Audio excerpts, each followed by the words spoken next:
ఈ దిన వాక్య ధ్యానాంశం. నా కొడుకుతో నేను ఆడి ఉంటే, ప్రియ తండ్రి తల్లి, గర్భఫలము యెహోవా ఇచ్చు బహుమానము. ఆస్తి కంటే, అంతస్తు కంటే, పేరు ప్రఖ్యాతల కంటే, ధనఘనతల కంటే విలువైన బహుమానం దేవునికి ఇచ్చిన గర్భఫలం అనే బహుమానము. ఆ బహుమానము పొందని అబ్రహాము ఓ రోజు ఇలా అన్నాడు, నాకేమి ఇచ్చిననేమి, నేను సంతానము లేనివాడనైపోవచ్చున్నానే అని. ఆదికాండం 15:2. గర్భఫలము ఎంత విలువైన బహుమానమో గ్రహించిన అబ్రహాము ప్రతిస్పందనది.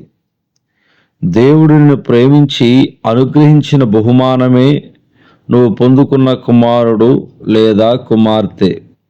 ఆ బహుమానమును ఏం చేస్తున్నావు? ఎలా పెంచి పోషిస్తున్నావు? ఈరోజు నీవు కలిగిన బిడ్డలు దేవుడు నీకు అనుగ్రహించిన బహుమానము.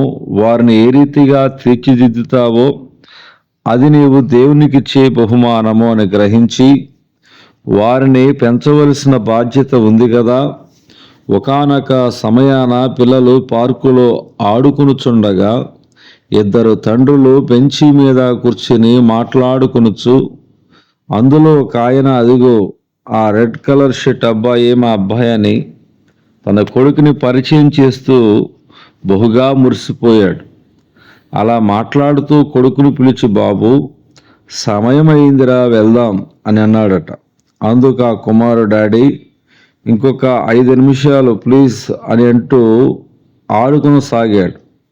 తర్వాత కొంతసేపటికి మరలా తండ్రి, బాబు సమయమైందిరా వెళ్దామంటే కుమారుడు, daddy only 5 minutes please daddy అని బదులిచ్చాడు. సరే జాగ్రత్త అని అంటుండగా ప్రక్కనున్న ఆయన మీద, ఆయన మీకు ఓపిక చాలా ఎక్కువ అండి అని అంటుంటే ఇది విన్న వ్యక్తి చెమ్మగిల్లిన కళ్ళను తుడుచుకున్నాడట.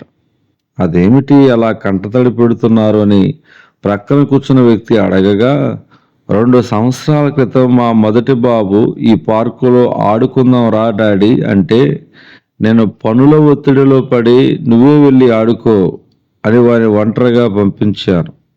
అది వాని ప్రాణాలు తీస్తుందని గ్రహించలేదు. ఈ పార్కులోనే సైకిల్ త్రొక్కుతూ ప్రమాదానికి గురై ప్రాణాలు పోగొట్టుకున్నాడు. వానితో నేను గడపవలసిన విలువైన సమయాన్ని ఎన్నడూ గడపలేదు. ఇప్పుడు ఎంత సమయమైనా గడపాలని ఆశ ఉన్నప్పటికీ ఇప్పుడు వాడు నాతో లేడు. కనుకనే ఈరోజు నాకు మిగిలిన ఈ కుమారునితోనైనా ప్రతిరోజు సమయం గడపడానికి ఎంతైనా ఇష్టపడతాను. వాస్తవంగా నా కుమారుడు ఆడుకోవడానికి ఇంకొక 5 నిమిషాలు డాడీ అని అంటున్నప్పుడు వాస్తవంగా నాకు మరో 5 నిమిషాలు వాడి ఆటను, సంతోషాన్ని చూసే అవకాశాన్ని ఇస్తున్నాడు.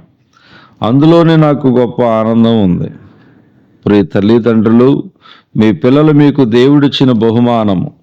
వారితో సమయము గడపడం, ప్రార్థించటం, పాడడం, ఆడడం మీరు వారికిచ్చే బహుమానం.